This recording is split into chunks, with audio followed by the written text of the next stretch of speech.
Welcome to studio 4 news. తూర్పు గోదావరి జిల్లా గోకవరం సంజీవ నగర్ దళితుల కాలనీలో గత కొన్ని సంవత్సరాలుగా మంచినీటి సమస్య ఏర్పడి సుమారు 1500 మంది నివసిస్తున్న దళిత కాలనీలో స్థానికులు తీవ్ర ఇబ్బందులు ఎదుర్కొంటున్నామన్నారు. ప్రజాప్రతినిధులకు అధికారులకు చెప్పిన ఫలితం శూన్యంగానే మిగిలిందన్నారు. డ్రైనేజీలు, మంచినీళ్లు, అలాగే విద్యుత్ స్తంభాలు విరిగిపోయి ప్రాణాపాయం కలిగే పరిస్థితులు కనబడుతున్నాయని స్థానికులు ఆరోపించారు. ఓట్లు వేసి గెలిచిన నాయకులు కూడా ఇటువైపు చూడటం లేదని ఆవేదన వ్యక్తం చేశారు.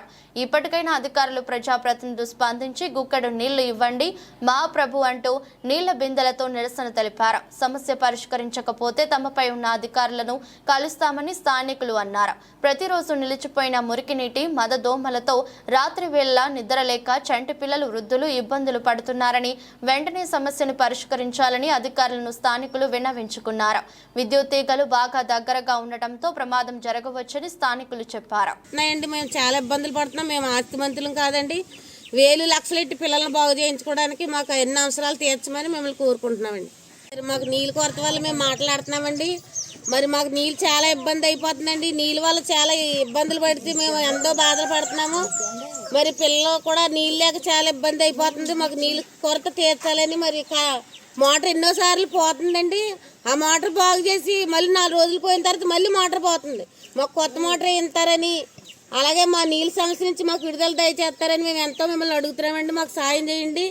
మరి ఓట్లు వేసినప్పుడు అయితే అందరూ వచ్చి వచ్చేస్తాం ఇచ్చేస్తాం అంటున్నారు, కానీ ఏ ఒక్కటి కూడా మాకు మీరు సాయం చేయట్లేదు. మా ఓట్లు అయితే మీకు కావాలి, కానీ మా యొక్క కష్టాలు, మా అవసరాలు తీర్చడానికి అయితే మాత్రం మీరు ముందుకు రావట్లేదు.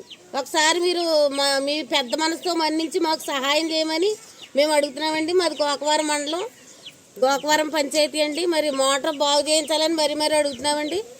కొత్త మోటార్ వేయించండి. మాకు ఎప్పుడు కూడా అది పోవడం, 4 రోజులు మళ్ళీ రావడం, మళ్ళీ మేము వెళ్ళాం వాళ్ళని అడగడం, ఆ మోటార్ 2 రోజులు కింద పెట్టడం, తర్వాత ఇక బాగు చేస్తాక ఎవరు వస్తలేదు, ఇక పంచాయతీ వాళ్ళు చెప్పాం, వాళ్ళకి చెప్పాం, వీళ్ళకి చెప్పాం అంటున్నారు.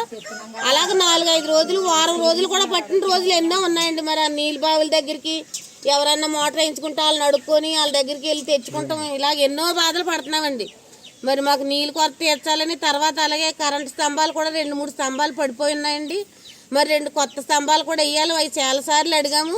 మరి వాటిని కూడా ఎవరు స్పందించట్లేదు. మరి ఓట్లు వచ్చినప్పుడు అయితే మాత్రం వచ్చి మేము అన్నీ చేస్తామని హామీ ఇస్తున్నారు. అలాగే మరి తుక్కుతాటలు కూడా మరి పంచాయతీ నుంచి వస్తున్నాయి. ఏదైనా నెలకు ఒకసారి, 2 నెలలకు ఒకసారి వస్తున్నాయి.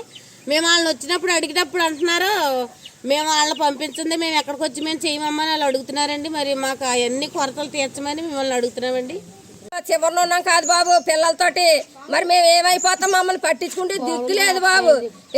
మళ్ళల కాసి ఉన్నాం, పొలమని వచ్చి పాము తేళ్ళలో రందుల్లోనే ఉన్నాం. కరెంటు వైర్లు నాడుము లేవు, కరెంటు స్తంభాలు నాడుము లేవు. ఏంటి తుక్కుతాటరే అగో ఎత్తుకొని సంచుల్లో పెట్టుకొని ఉంటున్నాం. తుక్కుతాటలు నెలకో చుట్టూ 2 నెలకో చుట్టూ వస్తున్నాయి. అడుగుతుంటే మేమేం చేయమమ్మా, పంచాయతీ వాళ్ళు ఏమి చేయిందని అని మమ్మల్ని అంటున్నారు. వాళ్ళు మా మీద ఎవరు చదువుతున్నారు. అడుగుతుంటేనే ఈ అబ్బాయి కుళాయి ఇచ్చిన అబ్బాయి దగ్గరికి వెళ్తుంటే ఆ కుళాయి ఇబ్బాయి అబ్బాయి ఏమంటున్నాడు, ఆయన పంచాయతీ వాళ్ళు వెళ్ళి అడుక్కోండి అమ్మా అంటున్నారు. మరి మీరు ఎవరో పట్టించుకోకపోతే మా పరిస్థితులు ఏంటండి? ఓట్లు వేసినప్పుడు ఏంటండి మేము గ్యాప్ వస్తున్నాం. అమ్మ ఓటేయండి బాబు ఓటేయండి అని అంటాకి. మరి అలాంటప్పుడు పట్టించుకోకపోతే మరి మా బతుకులు ఏమైపోవాలా? మీరు అందరూ మమ్మల్ని పట్టించుకుంటారని కోరు బతిమలు అడుగుతున్నాం. నీళ్ళు డ్రైనేజీలు లేవండి మాకు. ఏంటి ఇక్కడేమో చుట్టుపక్కల స్తంభాలు లేవండి. మంచినీళ్ళు తాగుతాక నీళ్ళు లేవండి. చంటి పిల్లలతో చాలా బాధపడుతున్నామండి.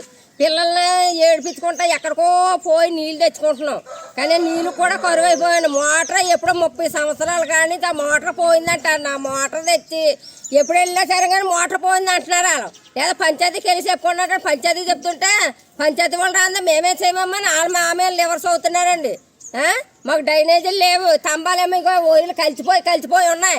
ఆ అత్తమాలు వస్తున్నారు, పెద్దోళ్ళు వస్తున్నారు, ఆఫీసర్లు గట్ట వస్తున్నారు, చూస్తున్నారు పోతున్నారు. అధికారులు కూడా ఇట్లా పట్టించుకుంటా లేదు.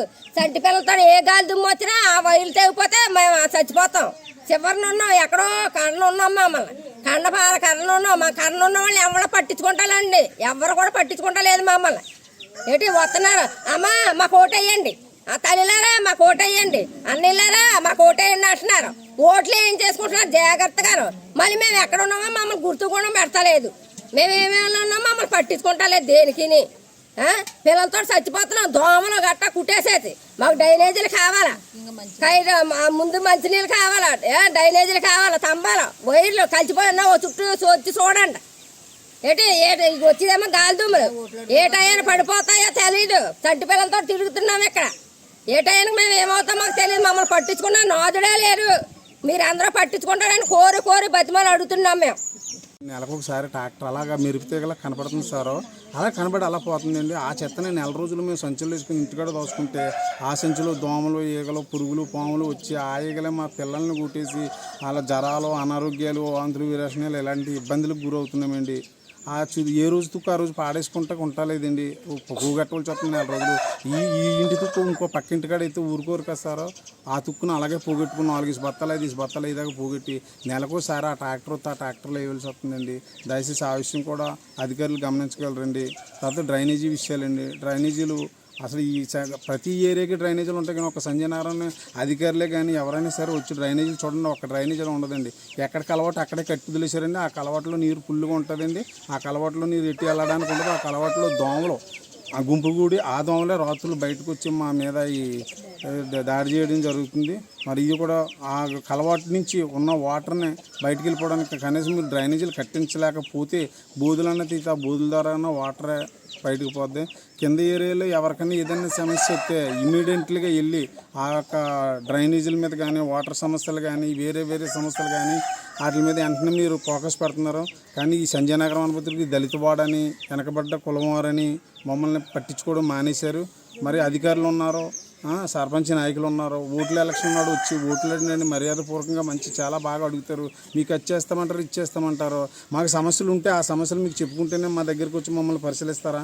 సమస్యలు లేకపోతే ఆ ఏరియాలో ఏ సమస్యలను కనుక్కోవడానికి మీరు రారా? ఓట్లు ఆడడానికి వచ్చినప్పుడు వచ్చినట్టుగానే మా సమస్యలను కనుక్కోవడానికి మీరు రావాలా? సమస్య వస్తే మీరు ఎక్కడ ఉంటారో, ఏ ఏరియాలో ఉంటారో, ఏ పేటలో ఉంటారో, ఎక్కడ ఉంటారో మిమ్మల్ని ఎదుర్కొని రావాలంటే మాకు చాలా ఇబ్బందులకు మేము గురవుతున్నాము. అలాగే ఇక్కడ కరెంటు స్తంభాలు గట్టిగా ఉంటే కరెంట్ స్తంభం ఒకటి వచ్చి 8.5 అడుగులు 9 అడుగులు స్తంభాలు అయ్యి చేతితో ఊరు పట్టేసుకోగలదు, అంత హైట్లో ఉన్నాయి. గట్టిగా ఉంటే కరెంట్ స్తంభం ఒకటి వచ్చి 8.5 అడుగులు 9 అడుగులు స్తంభాలు అయ్యి చేతితో ఊరు పట్టేసుకోగలదు, అంత హైట్లో ఉన్నాయి. చిన్న స్తంభాల సైజులు చిన్న స్తంభాలు అయ్యి రేపు పొద్దున గాలిదుములు ఏమొచ్చి ఆ స్తంభాలు పడిపోయి ఊరిలో పిల్లల మీద పడిపోయి ఎవరికన్నా ఆనని దానికి బాధ్యులు కూడా మరి ఉన్నత అధికారులే అవుతారు. 4 మొత్తం ఈ సంజయనగర్ పేటలో, తూర్పుపేటలో 6 స్తంభాలు ఎన్నో మొత్తానికి చాలా సన్న స్తంభాలు ఉరిగిపోయి ఉంటాయి. కావాలంటే మీరు వచ్చి అధికారులు వచ్చి పరిశీలించండి. ఇప్పుడు ఓట్లు వేసేసాం కదా, గెలిచేసాం కదా, మళ్ళీ వచ్చే సంవత్సరం దగ్గర చేసి చూద్దాంలే, అప్పుడు వాళ్ళకి 4 ఏ పడచేస్తే ఓట్లు వేసేస్తారని వేరే ఉద్దేశంతో ఆలోచించకుండా మంచి మనసు కలిగి మా దళితవాడపై మీరు స్పందించి కొద్దిగా మమ్మల్ని చూసి మా తంబాలు, మా డ్రైనేజీలు, మా సమస్యలను పరిష్కరించి మాకు అక్కడ స్కూల్ దగ్గర కొద్దిగా కొత్త మోటార్ వేసారంటే మేము కొద్దిగా ఇబ్బంది. మాది గోకవరం మండలం, సంజయనగరం, గోకవరం పంచాయతీ అండి. గోకవరం పంచాయతీ ఉన్నతాధికారులకి, సర్పంచ్ గారికి, సెక్రటరీ గారికి నమస్కరించి మాట్లాడుతుందండి. ముఖ్యంగా మాది సంజయనగరం అండి. సంజయనగరం మినిమం 1500 కుటుంబాలు పైబడి ఉంటాయి సార్. ఇక్కడ మాకు వాటర్ కొరత బాగా ఎక్కువైపోయిందండి. సంజయనగరంలో 30 సంవత్సరాలు పైబడి మోటార్ అండి. అదే మోటార్ని తాత్కాలికంగా మరమ్మతులు చేసి అదే మోటార్ని రిపేర్ చేసి ఆ వాటర్ని జనాలకి సప్లై చేయబడుతుందండి. వారంలో కనీసం ఒక్కసారన్నా కంప్లైంట్ వస్తుందండి. కంప్లైంట్ వచ్చిన ప్రతిసారి 3 రోజులు వాంటింగ్ వస్తుందండి. వాటర్ వాంటింగ్ వస్తుందండి. ఆ మోటార్ బాగు చేయమని ఇక్కడ ఆపరేటర్ని వెళ్ళి అడిగితే మాకు సంబంధం లేదు, మీరు ఎవరు చెప్పుకుంటారో చెప్పుకోండి, మాది ఓన్లీ వాటర్ ఇప్పి ఒక్క పంచాయతీ వాళ్ళకి చెప్తే వాళ్ళు పట్టించుకోరు, వాళ్ళు రారు. ఈ బోర్లు బాగు చేయరాల్లో పట్టించుకుంటలేదు. ఒకవేళ ఏం పోయినా ఒక లింక్ వేయడమో లేకపోతే కొద్దిగా గ్రీజ్ రాసి పోతున్నారో ఈ బోర్లు పట్టించుకుంటలేదు. మీరు మట్టుకు ఇక్కడికి రాకుండా అంటున్నారు. నీళ్ళ విషయంలో చాలా ఇబ్బందులకు గురవుతున్నామండి.